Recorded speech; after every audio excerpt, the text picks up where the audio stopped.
रायबरेली जनपद के जमुरावा गांव में चल रही भागवत कथा कह रहे आचार्य ब्रजेंद्र शुक्ल ने कहा, भागवत कथा सुनने से नहीं, उसको अपने आचरण में उतारने पर मुक्ति मिलती है।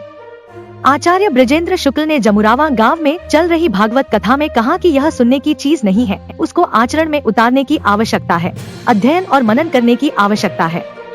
18,000 श्लोकों की श्रृंखला से भागवत महापुराण का प्रादुर्भाव हुआ है। राजा परीक्षित को सुखदेव मुनि ने अपने मुखारविंद से मोक्ष प्राप्ति के लिए यह कथा सुनाया था। भागवत महापुराण ऐसा सागर है जिसमें गोता लगाने वाला व्यक्ति कभी गहराई प्राप्त नहीं कर सकता, क्योंकि यह अनेक समुद्रों की गहराई से भी अधिक गूढ़ रहस्य का एक ग्रंथ है। धुंधकारी, अभिमानी, पाप युक्त, व्यभिचारी, दुराचारी सारे अवगुणों से परिपूर्ण था, किंतु उसकी जब मृत्यु हुई तो गोकर्ण को इसकी सूचना प्राप्त हुई। गोकर्ण ने भाई धर्म का पालन करते हुए विद्वान आचार्य से धुंधकारी की मुक्ति का मार्ग पूछा। विद्वानों ने श्रीमद् भागवत कथा के विषय में बताया। गोकर्ण ने पूरे विधि पूर्वक कथा का श्रवण किया और 7वें दिन धुंधकारी को प्रेत योनि से मुक्ति मिल गई। इस दौरान कथा के मुख्य यजमान पवन मिश्र, श्रोता प्रेमशंकर मिश्र, प्रवीण त्रिपाठी, रुद्र तिवारी, अमित तिवारी आदि उपस्थित रहे। आचार्य बालेंद्र त्रिपाठी, छोटको पंडित आदि ने पूरे मंत्रोच्चारण के साथ वेदी पूजन किया।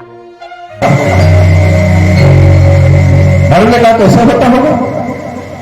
उन्होंने कहा जैसे एक पतीली में आप चावल बनता है ना घर में, तो चावल को पानी भर के पतीली में चढ़ा देती महिलाएं और नीचे फिर कुछ गैस या चूल्हा में जो लकड़ी अब जला दिया उसको। अब जब अग्नि जली तो पहले क्या चावल में लगेगी अग्नि? पहले पतीली में लगी ना, फिर पतीली से पानी खौला ना, और जो चावल आत्मा रूप में अंदर है ना, तो वो भी तो पक जाएगा। माने इस शरीर के अंदर ही तो कहीं आत्मा है। तो इस शरीर को अगर कुछ क्षति हो, कष्ट हो, सुख हो, दुख हो, तो क्या आत्मा को दुख नहीं होगा? का प्रश्न है। ने कहा, महाराज आपने कहा मैं आत्मा हूं और मुझको सुख दुख आने लाभ से कोई मतलब नहीं, क्योंकि आत्मा का विषय नहीं है, ये तो शरीर का विषय है। लेकिन हमारी समझ से तो होना चाहिए। भरत जी ने कहा नहीं नहीं होता है। कब होता है?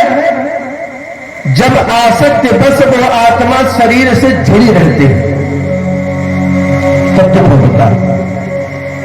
अगर वो परमात्म तत्व अपने को पहचान गया तो दुख नहीं होगा। हमें तुम्हें ही अंतर है।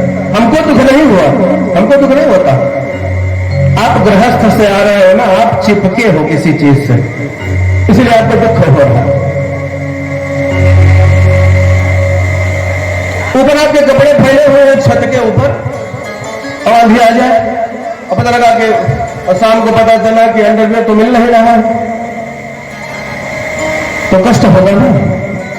कष्ट हो जाएगा।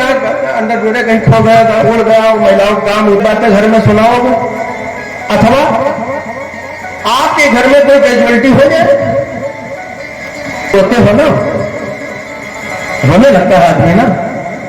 अच्छा, तो सड़क पर कितनी डेड बॉडी जाती है, तो क्या डेड बॉडी जितनी जाती है उनको देखते हुए आप रोने लगते हैं क्या?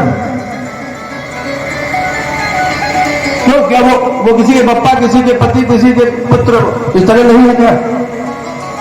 माने आपका जो अटैचमेंट है ना, आपकी जो आसक्ति है ना, वो जहां पर बनी रहेगी। आसक्ति माने जानते हो? आसक्ति माने वो आसक्ति है, जा नहीं सकती। किसी भी चीज में अगर आपकी आसक्ति आ गई तो आ गई, तो फिर आ गई, वो जाएगी नहीं तो साथन जाएगी। बहुत लोग कहते हैं ना,